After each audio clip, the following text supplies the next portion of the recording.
Good morning, students. Now I am here to deal about the endocrinology of pancreas. So pancreas అనేది digest organ మీకు బాగా తెలిసిన విషయం అది. అయితే అదే pancreas హిస్టాలజీ మాట్లాడుకుంటే అందులో 4 టైప్స్ ఆఫ్ సెల్స్ ఉంటాయి. ఫస్ట్ సెల్ ని ఆల్ఫా సెల్ అంటారు. కానీ దాన్ని ఏ సెల్ అని కూడా అంటారు. The second cell is beta cell or B cells అని కూడా అంటారు అన్నమాట. The third cell is delta cells, B cells అని కూడా అంటారు. Fourth cell is nothing but F cells అని అంటారు లేదా pancreatic polypeptide cells అని కూడా అంటారు. So all the four cells of the pancreas will secrete 4 different hormones. 4 different hormones secrete చేస్తా ఉంది. A cells అనేవి సాధారణంగా గ్లూకగోన్ అనే హార్మోన్ సెక్రెట్ చేస్తుంది. B cells అనేవి సాధారణంగా ఇన్సులిన్ అనే హార్మోన్ సెక్రెట్ చేస్తుంది. అండ్ డెల్టా సెల్ అనేది సొమాటోస్టాటిన్ సెక్రెట్ చేస్తుంది. అండ్ F cells అనేవి pancreatic polypeptide hormone secrete చేస్తుంది, which has no not an important role in our endocrinology unit. But అయితే 4 హార్మోన్స్ గురించి ఒక మాట వేసేసుకుంటే the first and foremost hormone what I am here to discuss is about pancreas, insulin.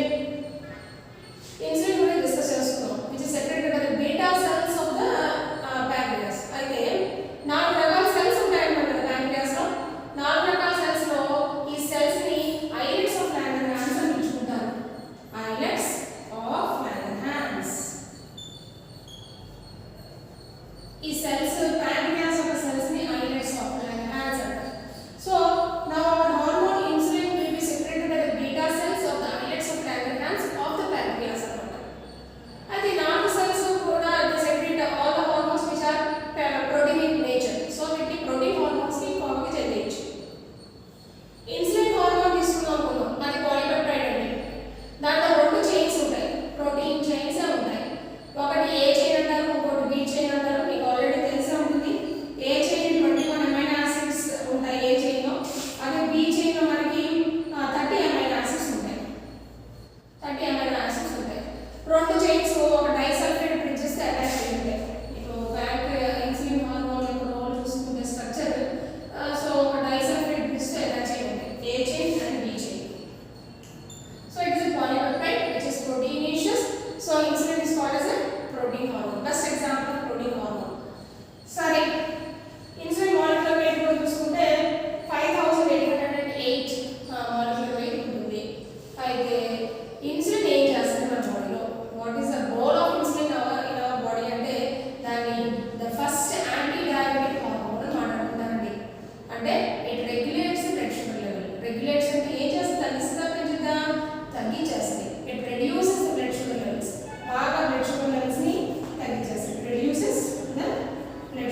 ఇంతెందుకండి మనం భోజనం చేసాం, lunch చేసాం చక్కగా, లేకపోతే whatever diet you have taking with big meal, ఖచ్చితంగా మన బ్లడ్ షుగర్ లెవెల్స్ 240 కూడా వెళ్తాయి.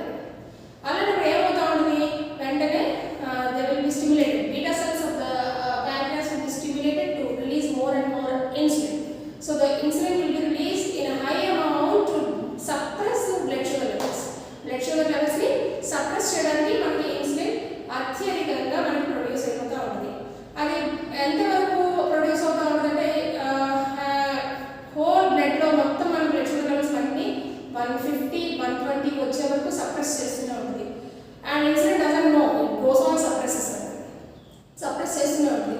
మన బ్లడ్ షుగర్ లెవెల్స్ మళ్ళీ 80 వచ్చేంత వరకు సప్రెస్ అయిపోతూనే ఉంటాయి. 180 వచ్చేటప్పటికి సప్రెస్ అవుతూనే ఉన్నప్పుడు మళ్ళీ బ్లడ్ షుగర్ లెవెల్స్ పెంచాలి కదా. Insulin doesn't know how to increase it. So ఆ యాంటాగనిస్టిక్ నేచర్కి గొప్ప హార్మోన్ ఎవరు అంటే గ్లూకగోన్. అంటే it is just an antagonistic to insulin. కరెక్ట్గా ఇన్సులిన్ లెవెల్స్ వల్ల సప్రెస్ అయిపోతున్న బ్లడ్ షుగర్ లెవెల్ మళ్ళీ బ్యాలెన్స్ అవ్వడానికి, బ్లడ్ షుగర్ లెవెల్స్ పెంచడానికి అది ఉపయోగపడుతూ ఉంటుంది గ్లూకగోన్. అప్పుడే వెంటనే మళ్ళీ A cells will be getting stimulated where the glucagon will be released out to increase the blood sugar level. Thereby ఒక ఈక్విలిబ్రియం, ఇది సప్రెస్ చేస్తుంది, ఇది పెంచుతుంది.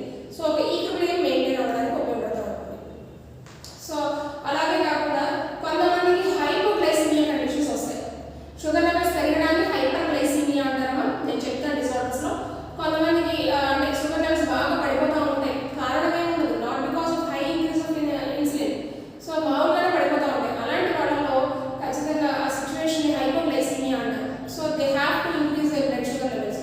సో అప్పుడు కూడా మనకి alpha cells will be stimulated where will get glucagon to be released out in order to increase the blood sugar level. ఎలా increase చేస్తుంది, కారణాలు ఏంటి అంటే ఫంక్షన్స్ చూసుకోండి. కార్బోహైడ్రేట్ మెటబాలిజం అండి. కార్బోహైడ్రేట్ మెటబాలిజంలో అది ఎంకరేజ్ చేసే సైకిల్స్ ఏంటి అంటే గ్లైకోజినోలైసిస్.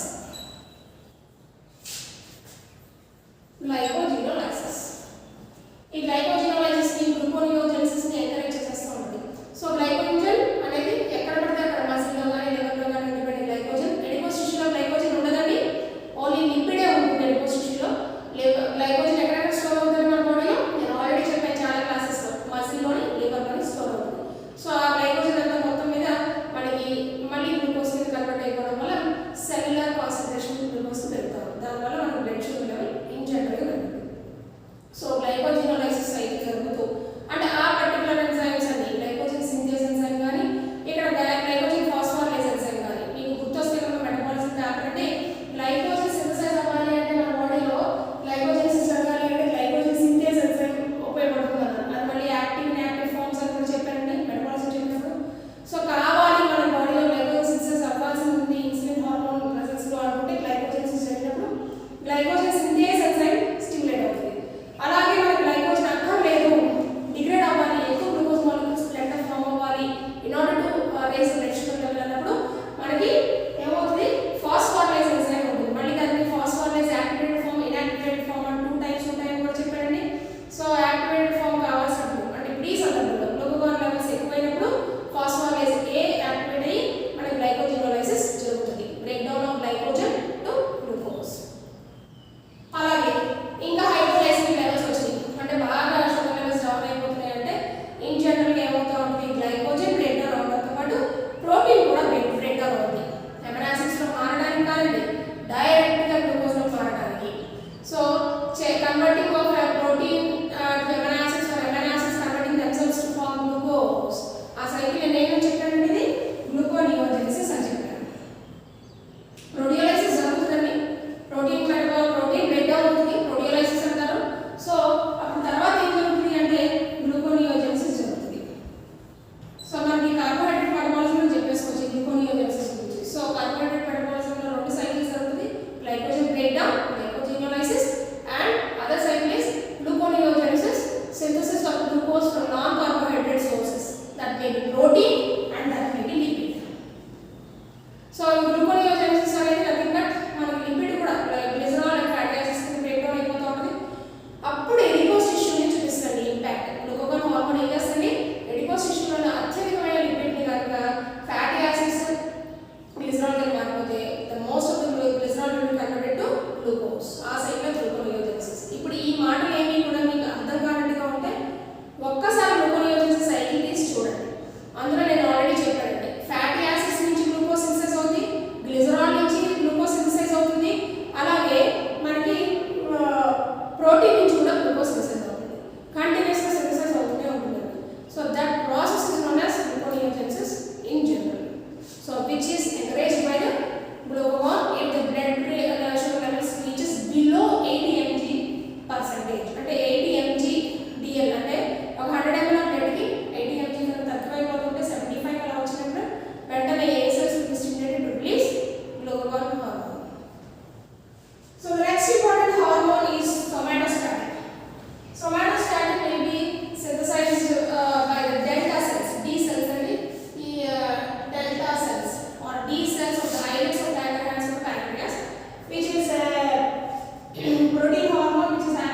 అనేది ఈక్విలిబ్రియం మెయింటైన్ అవుతా ఉంటుంది. సో ఆ ఈక్విలిబ్రియేషన్ మెయింటైన్ అవ్వడానికి బ్లడ్ షుగర్ లెవెల్ని అలా మెయింటైన్ చేయడానికి హీమియోస్టాసిస్ అని కూడా అంటారు.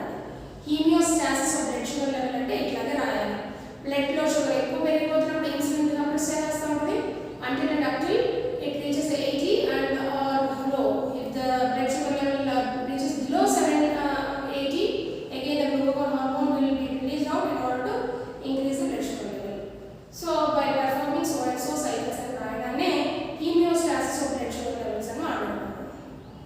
సో తర్వాత the last important hormone is pancreatic polypeptide and it is a polypeptide. Pancreatic cells ద్వారా రిలీజ్ అవుతుంది. pancreatic cells లో F cells కూడా ఉంటాయి. ఆ F cells వల్ల మనకి రిలీజ్ అవుతున్నాడు కంటిన్యూస్ గా రిలీజ్ అవడం వల్ల అది స్మాల్ ఇంటెస్టైన్ లో అది స్మాల్ ఇంటెస్టైన్ లో కూడా రిలీజ్ అవుతుంది కొంత amount, but it doesn't have any roll on any of the metabolic reactions అండి. ఏ మెటబాలిక్ రియాక్షన్స్ మీద కానీ దాని రోల్ ఏమీ లేదండి. It is a hormone that's it. It doesn't show any impact on sugar levels or it doesn't show its impact on other cells for other cellular activities. Metabolic reactions lo induloni adi hormone and it is a polypeptide having 86 amino acids. In the next class I would like to